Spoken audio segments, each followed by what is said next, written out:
आप सभी का फिर से एक बार स्वागत है इस लेक्चर में। तो जैसा कि हम जानते हैं कि हमने स्टार्ट किया हुआ है प्रीवियस ईयर क्वेश्चंस को, ठीक है। और लगभग हमने अब तक कुछ टॉपिक्स कवर कर लिए, जैसे इकोनॉमिक्स हो गया, आर्ट एंड कल्चर हो गया, बाकी चीजें हो गई। ऑलराइट। एंड प्रीवियस लेक्चर में हमने शुरुआत कर दी थी जनरल साइंस की। सो बेसिकली इस सेक्शन में भी हम जनरल साइंस को ही कंटिन्यू करेंगे।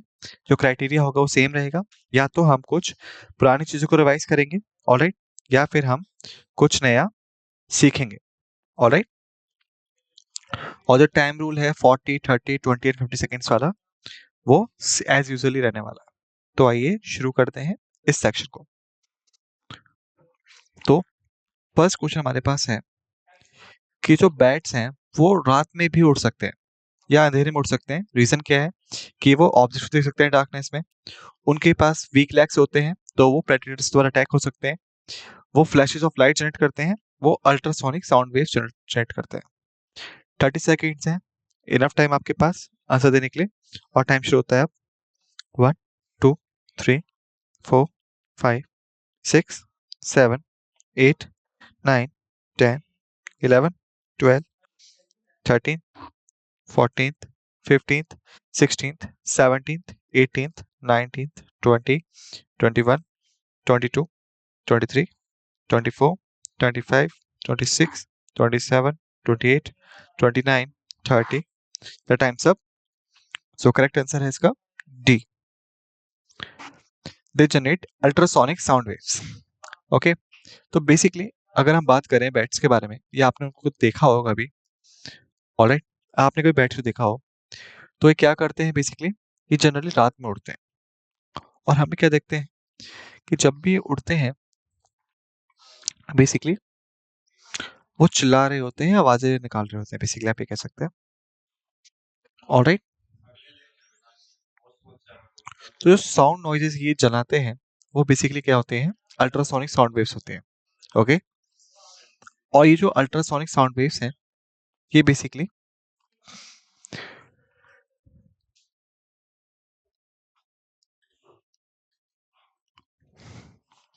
मदद करती हैं उनकी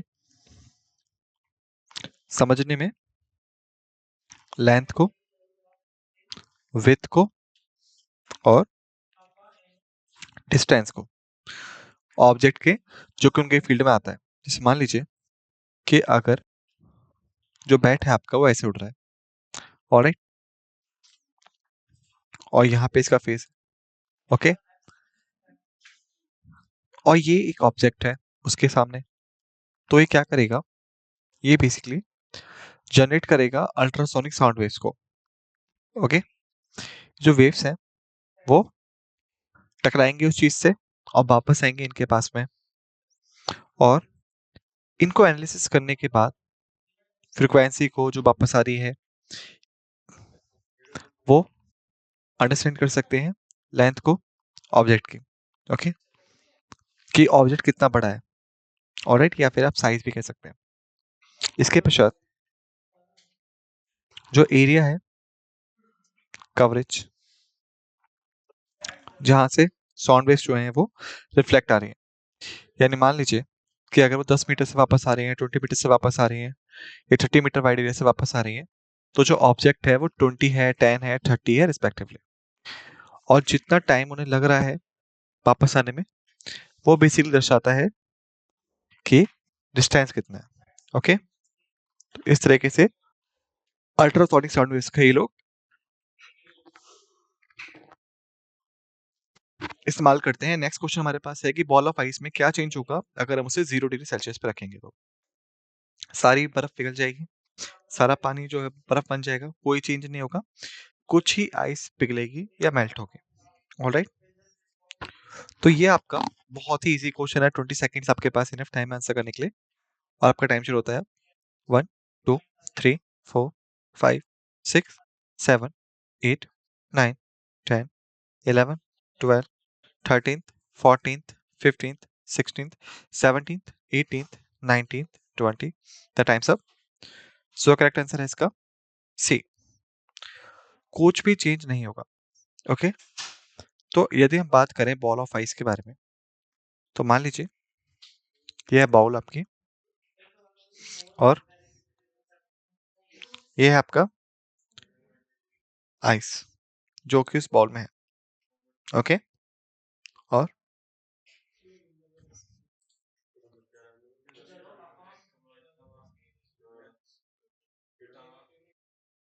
चलिए मान लेते हैं ये कटोरी है, ये बाउल है,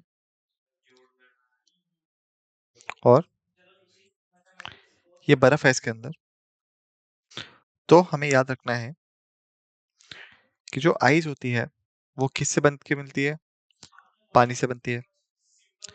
और वाटर जनरली फ्रीज होता है 0 डिग्री सेल्सियस पे,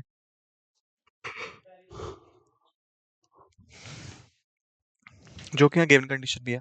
तो जब पानी जम जाएगा तो वो बन जाएगी बर्फ। ऑलराइट। और जो बर्फ यहाँ पहले से ही है और जो कंडीशंस हैं वो भी बर्फ बनाने वाली हैं, तो यहाँ पे कोई भी चेंज नहीं होगा। ओके। चलिए आगे चलते हैं। थर्ड क्वेश्चन हमारे पास है कि जो आर्ट एंड साइंस होती है मैप मेकिंग की, उसे हम क्या कहते हैं? Remote sensing, cartography, photogrammetry, mapping. 30 second आपके पास सोच कर आंसर करने के लिए। बहुत से लोग आप में सोचेंगे कि ये बहुत ही इजी क्वेश्चन है, लेकिन याद रखिएगा इजी क्वेश्चन नहीं है। ऑलराइट। तो आपका टाइम शुरू होता है 1, 2, 3, 4, 5, 6, 7, 8, 9, 10, 11, 12, 13, 14, 15, 16, 17, 18, 19, 20, 21, 22, 23, 24, 25, 26, 27, 28, 29, 30। The times up. So correct answer है कार्टोग्राफी। ऑलराइट। कार्टोग्राफी जो होता है बेसिकली वो होती है आर्ट एंड साइंस किसकी? मैप मेकिंग की। ऑलराइट। तो रिमोट सेंसिंग क्या होता है बेसिकली आपका? फोटोग्रामेट्री क्या होता है? मैपिंग क्या होता है आपका? ऑलराइट। तो बेसिकली अगर हम बात करें फर्स्ट एक्सपेक्ट के बारे में, रिमोट सेंसिंग के बारे में, ओके, तो बेसिकली ये होती है आपकी टेक्निक और टेक्नोलॉजी जिसका इस्तेमाल किया जाता है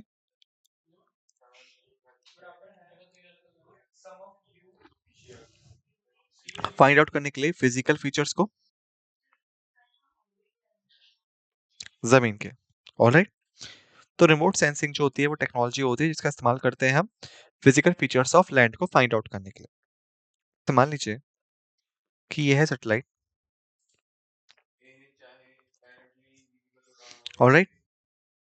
और फिर ये है कई सारी फिजिकल फीचर्स जो लैंड पे है।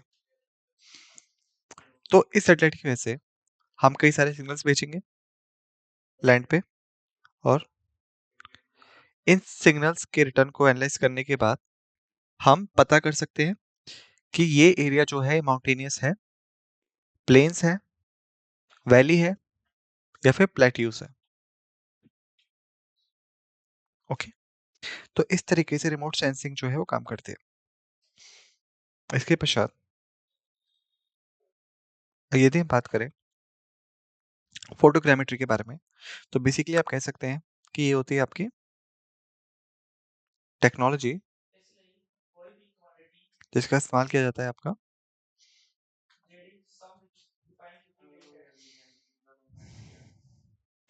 3D पिक्चर्स बनाने में, फिजिकल पिक्चर्स ऑफ लैंड के लिए।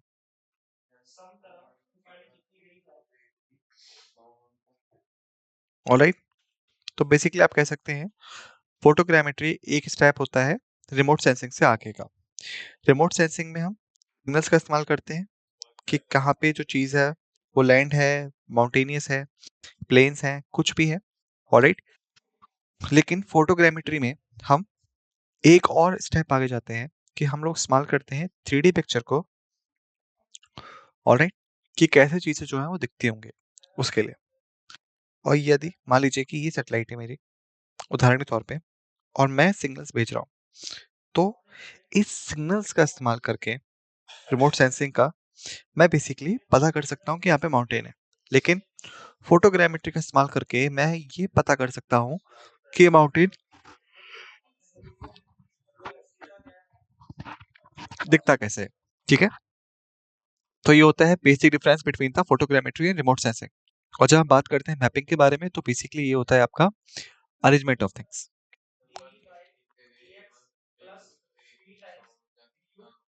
ओके, चलिए, अब मुझे उम्मीद है कि आपको चीज समझ में आ गई होंगी। ऑलराइट, कॉन्सेप्ट समझ में आ गया होगा। चलिए आगे चलते हैं। फोर्थ क्वेश्चन हमारे पास है, सिल्वर हाइलाइट्स जो होते हैं, जो इस्तेमाल होते हैं फोटोग्राफिक प्लेट्स में, ये क्या होते हैं? ऑक्सीडाइज इन एयर होते हैं, सॉल्युबल होते हैं हाइपर सॉल्यूशन में, रिड्यूस बाय लाइट होते हैं, या टोटली कलरलेस होते हैं? 40 सेकेंड्स आपके पास सोच के आंसर करने के लिए।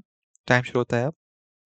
1 2 3 4 5 6 7 8 9 10 11 12 13 14 15 16 17 18 19 20 21 22 23 24 25 26 27 28 29 30 31 32 33 34 35 36 37 38 39 40।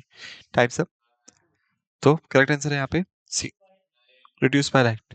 ओके, तो बेसिकली क्या होता है, जो सिल्वर हाइलाइट्स होते हैं,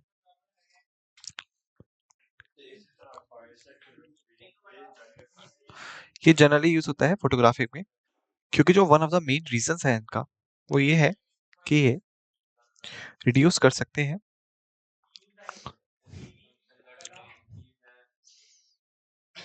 सिल्वर में जैसे ही लाइट के कांटेक्ट में आते हैं, तो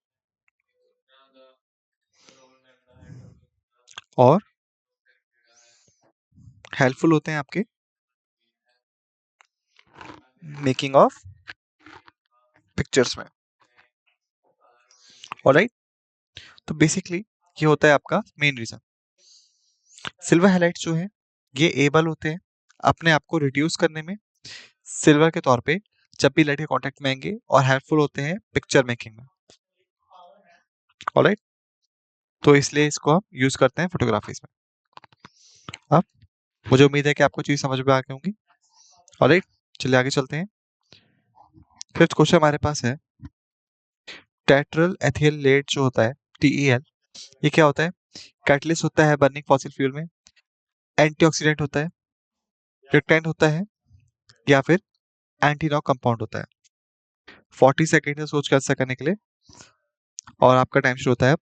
1 2 3 4 5 6 7 8 9 10 11 12 13 14 15 16 17 18 19 20 21 22 23 24 25 26 27 28 29 30 31 32 33 34 35 36 37 38 39 40।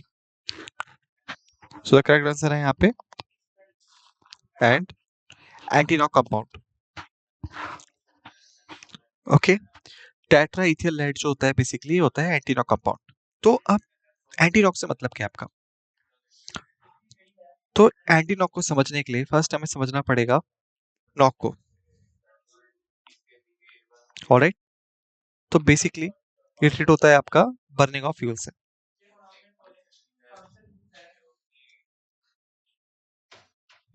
अगर आपको याद हो, प्रीवियस लेक्चर्स में मैंने आपको बताया था कि बेसिकली हम उन प्रोडक्ट्स का इस्तेमाल करते हैं फॉसिल फ्यूल्स के इन व्हीकल्स में, जैसे पेट्रोल हो गया आपका, डीजल हो गया आपका,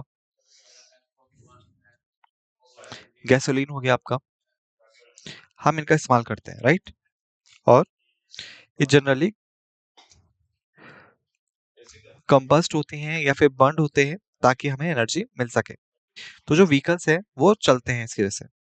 तो जब भी जो फ्यूल्स है वो अच्छे से नहीं जलता,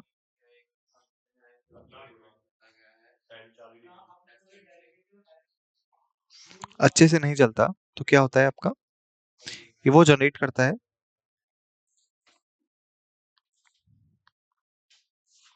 नॉइजेस को, और शॉर्ट में आप कह सकते हैं उनको नॉकिंग भी। ऑलराइट, तो इन नॉइजेस को प्रिवेंट करने के लिए और नॉकिंग को प्रिवेंट करने के लिए हम बेसिकली क्या करते हैं, एंटी नॉक कंपाउंड्स का इस्तेमाल करते हैं, जो कि होता है आपका टेट्राइथाइल, तो जनरली मिक्स होता है आपका पेट्रोल के साथ में और डीजल के साथ में। ऑलराइट, और जब हम इसका इस्तेमाल करते हैं टेट्राइथाइलेट को व्हीकल्स में, तो जो नॉकिंग कैपेसिटी है इनकम्प्लीट बर्निंग ऑफ फ्यूल की वो रिड्यूस होती है। ओके, तो आप कह सकते हैं जो हमारे व्हीकल्स होते हैं वो स्मूथली रन करते हैं। ओके, तो ये है आपका मेन कॉन्सेप्ट इसके पीछे। ओके, चलिए आगे चलते हैं। अब हमारे पास 6 क्वेश्चन है, वो है क्यूरी पॉइंट का। क्यूरी पॉइंट टेम्परेचर होता है जिस पे क्या होगा, मैटर रेडियो एक्टिव हो जाएगा, मेटल लूज कर देगा मैग्नेटिक प्रॉपर्टीज को, मेटल लूज कर देगा कंडक्टिविटी को, या फिर ट्रांसम्यूटेशन होता है मेटल अकर्स का। ओके, 40 सेकंड से सोच के आंसर करने के लिए। ऑलराइट, आपका टाइम शुरू होता है अब। 1 2 3 4 5 6 7 8 9 10 11 12 13 14 15 16 17 18 19 20 21 22 23 24 25 26 27 28 29 30 31 32 33 34 35 36 37 38 39 40। Your time's up. So correct answer है यहाँ पे बी। ओके, तो बेसिकली क्यूरी पॉइंट जो है वो टेम्परेचर है जिसके ऊपर जाते ही मेटल जो है वो मैग्नेटिक प्रॉपर्टीज को लूज कर देगा। ऑलराइट, तो यदि हम बात करें मेटल के बारे में, तो जो मेटल होता है वो वो चीज होगी जिसके अंदर कुछ आयरन कंटेंट होगा। इसके बाद इनके पास प्रॉपर्टीज होती हैं, जैसे सोनरस होते हैं, साउंड प्रोड्यूस कर सकते हैं, डक्टाइल होते हैं, मैलेबल होंगे,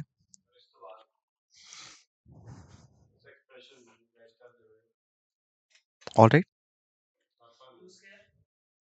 ये आपके शाइनी होंगे और लस्ट्रस, और बेसिकली ये होते हैं आपके good conductor of heat and electricity.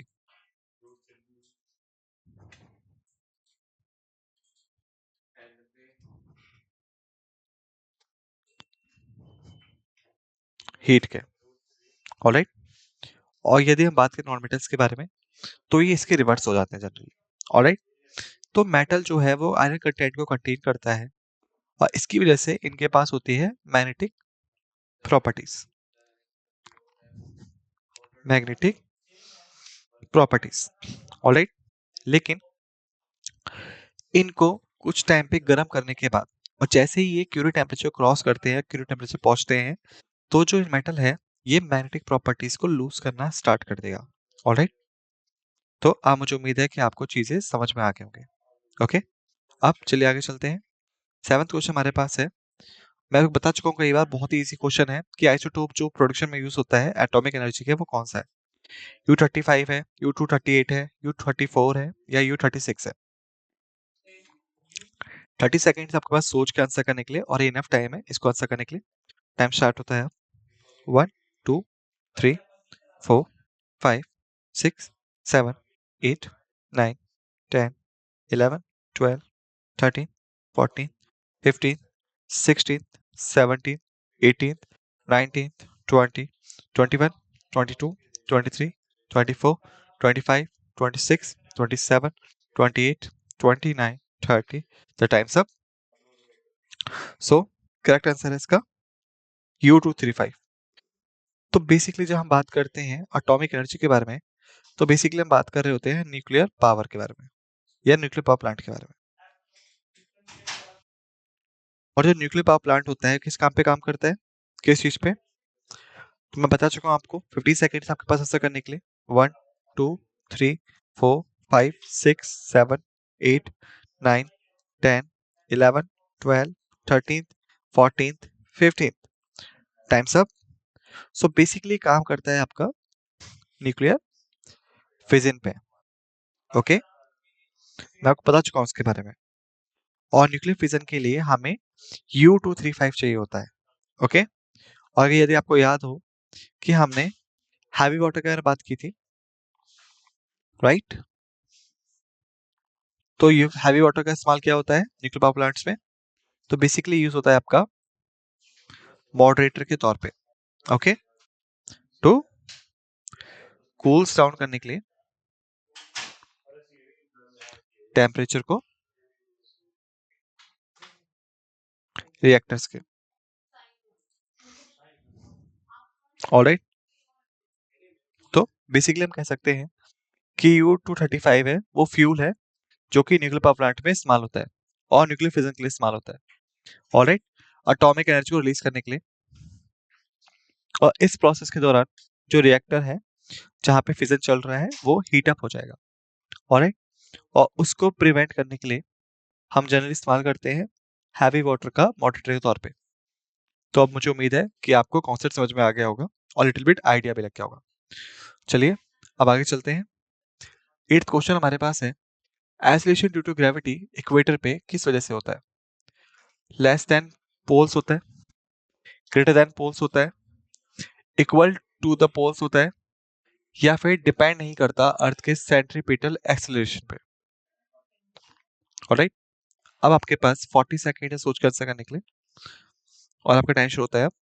1 2 3 4 5 6 7 8 9 10 11 12 13 14 15 16 17 18 19 20 21 22 23 24 25 26 27 28 29 30 31 2 33 34 35 36 37 38 39 40। The times up.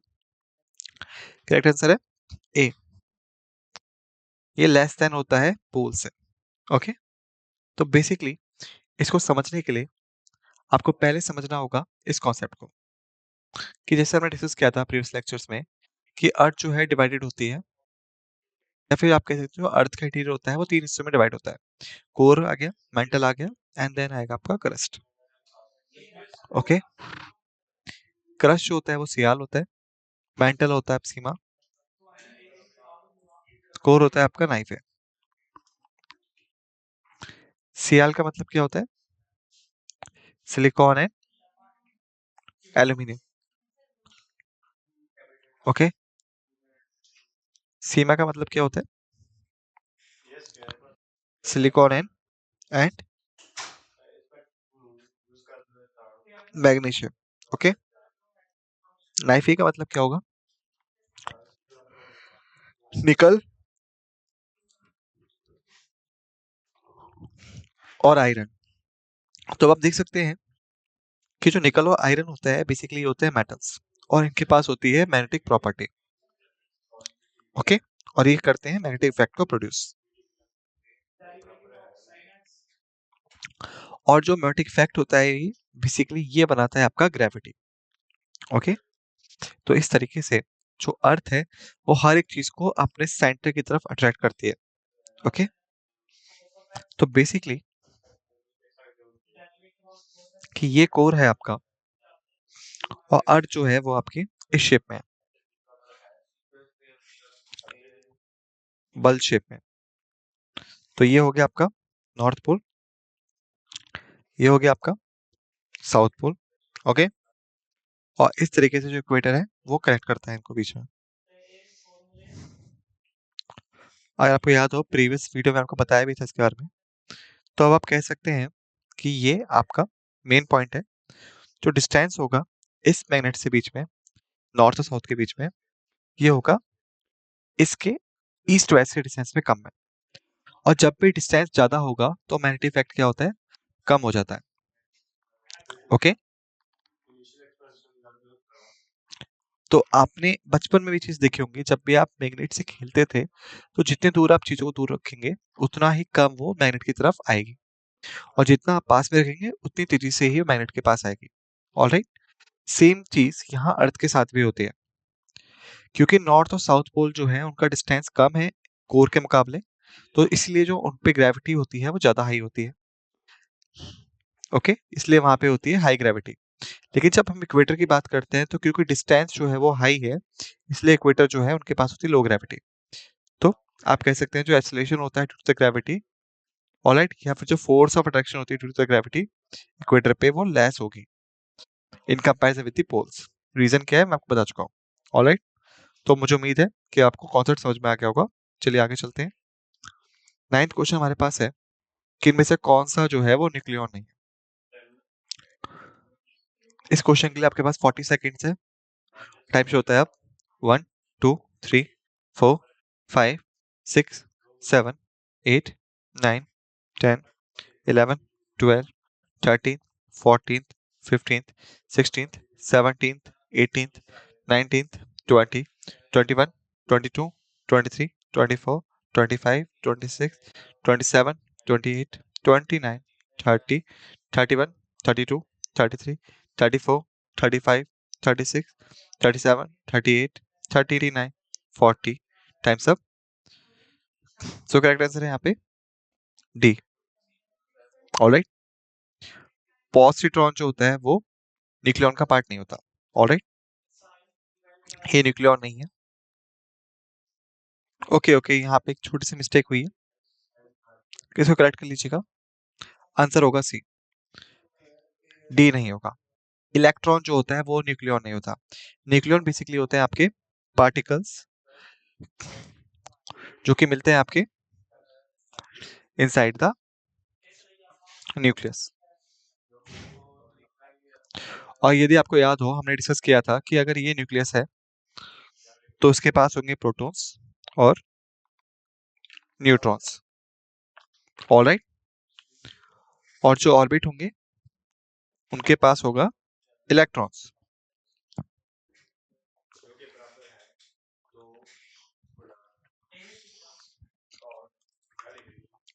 तो डेफिनेशन के अकॉर्डिंग वो पार्टिकल्स जो कि न्यूक्लियस के अंदर मिलते हैं तो सिर्फ प्रोटॉन न्यूट्रॉन और इसकी तरह के पार्टिकल्स ही न्यूक्लियॉन होंगे। इलेक्ट्रॉन बाहर मिलता है तो आंसर हो गया सी। ओके, चलिए आगे चलते हैं। 10th क्वेश्चन हमारे पास है, लेड पेंसिल को मैन्युफैक्चर में हम कौन सा मेटल इस्तेमाल करते हैं। ग्रेफाइट हो गया, लेड हो गया, कार्बन हो गया, माइका हो गया। बहुत इजी क्वेश्चन है, 15 सेकंड्स आपके पास आंसर करने के लिए। ऑलराइट, टाइम शुरू होता है अब 1 2 3 4 5 6 7 8 9 10 11 12 13 14 15 16। Times up. So correct answer है इसका ग्रेफाइट। ओके, सो ग्रेफाइट जो होता है बेसिकली वो लेड पेंसिल्स में इस्तेमाल होता है। ऑलराइट, चलिए आगे चलते हैं। 11th क्वेश्चन हमारे पास है, जो एंगल ऑफ फ्रिक्शन होता है या एंगल ऑफ रिपल्स होता है वो क्या होता है। एक दूसरे के इक्वल होंगे, एक दूसरे के इक्वल नहीं होंगे, प्रोपोर्शनल होंगे एक दूसरे के, या ऊपर में से कोई सा भी ऑप्शन नहीं होगा। 30 सेकेंड से आपके पास सोच के आंसर करने के लिए, और आपका टाइम शुरू होता है अब 1 2 3 4 5 6 7 8 9 10 11 12 13 14 15 16 17 18 19 20 21 22 23 24 25 26 27 28 29 30। The times up. सो ये हो गया इक्वल टू ईच अदर। तो आप कह सकते हैं कि जो एंगल एफ है वो इक्वल होगा एंगल आर के। ऑलराइट, अब चलिए आगे चलते हैं। तो 12th क्वेश्चन हमारे पास है, what happens to a person जिसके पास रॉन्ग टाइप ऑफ ब्लड आ जाता है। ऑलराइट, जितनी आर्टरीज है वो कंस्ट्रिक्ट हो जाएंगी, आर्टरीज डायलेट्स हो जाएंगी, आरबीसीज एग्लूटिनेट हो जाएगा, या स्प्लीन लिम्फ जो है वो डेट्रॉइट हो जाएंगे।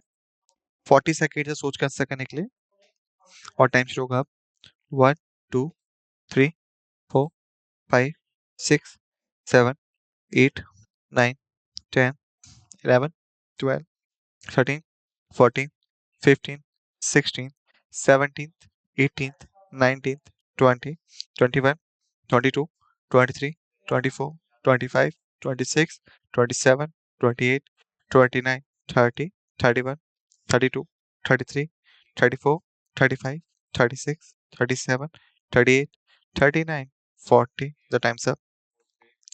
So the correct answer है आरबीसी। आरबीसी जिसका मतलब होता है आपका रेड ब्लड सेल्स, वो हो जाएंगे आपके एग्लूटिनेट। ऑलराइट, तो बेसिकली आप कह सकते हैं कि एग्लूटिनेट का मतलब होता है स्टकिंग, यानी फंस जाना। तो जो भी पर्सन है जिसको wrong type of blood group मिलता है, तो जो रेड ब्लड सेल्स होंगे उसके ब्लड के, वो स्टक हो जाएंगे एक दूसरे के साथ में, और जो ब्लड फ्लो है वो हैम्पर हो जाएगा या रुक भी सकता है। ओके, तो ये होता है। चलिए आगे चलते हैं। 13th क्वेश्चन है कि सभी बुलेट जो है वो इंजरी या इंजर्ड मैन की बॉडी से नहीं निकाली गई। ऑलराइट, तो वो पॉइजन करेंगी, क्यों? मरकरी की वजह से, लेड की वजह से, आयरन की वजह से, या फिर आर्सेनिक की वजह से। 30 सेकेंड है सोच कर आंसर करने के लिए, और टाइम शुरू होता है अब। 1, 2, 3, 4, 5, 6, 7, 8, 9, 10, 11, 12, 13, 14, 15, 16, 17th, 18th, 19th, 20, 21, 22, 23, 24, 25, 26, 27, 28, 29, 30। Answer, correct answer है डी, आर्सेनिक। तो आर्सेनिक जो है वो बुलेट्स के द्वारा कैरिड किया जाता है, और जब भी बुलेट हिट करेगी किसी पर्सन को, तो ये डिसॉल्व होना शुरू कर देगा ब्लड में। ओके, जो कि कंटिन्यूट कर देगा ब्लड को और बन जाएगा डेथ का कारण। तो यदि अगर पूरा ब्लड जो है बॉडी से रिमूव नहीं किया गया जहां पे उस पर्सन को इंजरी हुई है, तो जो आर्सेनिक है वो पर्सन के अंदर डिसॉल्व हो जाएगा, और जो पर्सन है वो पॉइजनस होके मर सकता है। ओके, चलिए आगे चलते हैं। 14th क्वेश्चन है, रिंग वॉर्म क्या होते हैं? बैक्टीरियल डिसीज है, प्रोटोजोआ डिसीज है, वायरल डिसीज है, या फंगल डिसीज है? 20 सेकेंड है सोच के आंसर करने के लिए, और टाइम शुरू होता है अब। 1, 2, 3, 4, 5, 6, 7, 8, 9, 10, 11, 12, 13th, 14th, 15th, 16th, 17th, 18th, 19th, 20, 21. Time's up. So, okay, alright. और हमने कई बार देखा होगा रेडिश मार्क होते हैं बॉडी पे, ऑलराइट, सर्कुलर शेप में, और आपको इचिंग भी हो सकती है वहां पे, स्वेलिंग भी हो सकती है वहां पे, ऑलराइट। तो ये होता है आपका रिंगवॉर्म डिसीज। ओके, चलिए आगे चलते हैं। लास्ट क्वेश्चन हमारे पास, पिट्यूटरी ग्लैंड कहाँ पे सिचुएट होता है? बेस ऑफ द हार्ट में, बेस ऑफ द ब्रेन में, नेक में, या एब्डोमेन में? 20 सेकेंड है सोच कर आंसर करने के लिए, ऑलराइट। 30 सेकेंड्स कर लीजिए इसको। 30 सेकेंड आपके पास सोच कर आंसर करने के लिए, और आपका टाइम शुरू होता है अब। 1, 2, 3, 4, 5, 6, 7, 8, 9, 10, 11, 12, 13th, 14th, 15th, 16th, 17th, 18th, 19th, 20, 21, 22, 23, 24, 25, 26, 27, 28, 29, 30। The times up. So correct answer हो गया यहाँ पे बेस ऑफ द ब्रेन। तो बेसिकली जो ब्रेन है वो डिवाइड होता है 3 पार्ट्स में। फोर ब्रेन हो गया आपका, मिड ब्रेन हो गया आपका, हिंड ब्रेन हो गया आपका। तो जो फोर ब्रेन होता है इसके पास होता है आपका हाइपोथैलेमस, और हाइपोथैलेमस डिफीजन में होता है आपका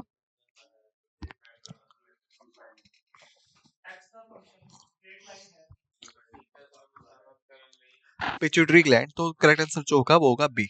तो बेसिकली इस लेक्चर में हमने जनरल साइंस को खत्म कर लिया है, ऑलराइट। हमने कुछ फैक्ट्स को रिवाइज किया, हमने कुछ फैक्ट्स को सीखा, ओके।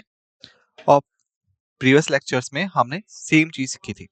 तो मुझे लगता है कि अब आपका जो बेस है वो काफी हद तक क्लियर हो चुका है। नेक्स्ट लेक्चर में हम इन्वायरमेंटल स्टडीज को स्टार्ट करेंगे, तब तक सभी फैक्ट्स एंड फिगर्स को रिवाइज कर लीजिएगा। ओके?